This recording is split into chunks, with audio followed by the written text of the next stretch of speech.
Poštovani gosti i prijatelji, dobrodošli u novootvorenu školu visokostrukovnih studija ITS ili skraćenica što znači Information Technology School. Početkom 90-ih razvoj informatike nam je nametno nov način razmišljanja i poslovanja. Danas nam je život bez računara nezamisliv, a tržišne ekonomije zemalja se mere po tome koliko su informatički pismene. Od izuzetne važnosti je ulaganje u obrazovanje IT stručnjaka kao kreatora informatičke budućnosti Srbije. Investicije u jednu visokoškolsku instituciju, kao što je ITS, rezultat je svesti o značaju obrazovanja za poslovni uspeh, ali i za dugoročni i održivi razvoj nacionalne ekonomije.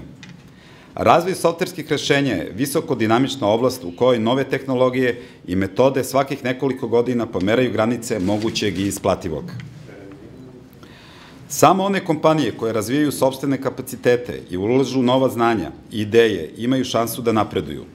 Zato smo preduzeli inicijativu i uvrstili obrazovanje stručnjaka budućnosti među strateške prioritete u narednom periodu.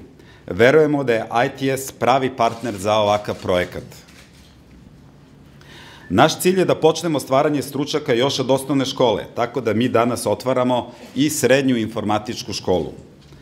Đaci i studenti će tokom školovanja imati mogućnost da steknu praksu u realnom okruženju, kako u Comtredu, tako i u svetskim kompanijama kao što su EMC, Microsoft, IBM, Hewlett Packard i drugi. Ovo je prvi tip školske ustanove gde će studenti po završetku školovanja, pored teoretskog, imati praktično znanje i već biti oformljeni stručnjaci. Inženjeri Comtreda sa Linkom su razvili najsavremeniju platformu za distance learning, tako da će studentima biti omogućeno i studiranje na daljinu, to jest preko interneta. Cilj nam je da svakom studentu po završetku školovanja obezbedimo zaposlenje. Zbog kvaliteta obrazovanja broj mesta za upis je ograničen. Predsednik počasnog odbora škole je Bill Toiber, potpredsednik američke kompanije EMC koja ima 43.000 zaposlenih, godišnji prihod od 14 milijardi dolara i vodeći je svetski proizvođač storage sistema. Zahvaljujem se sponzorima škole, Hewlett Packardu, Toshibi, Aceru i Fujitsu, koji su prepoznali značaj ulaganja u ovakav vid ustanove.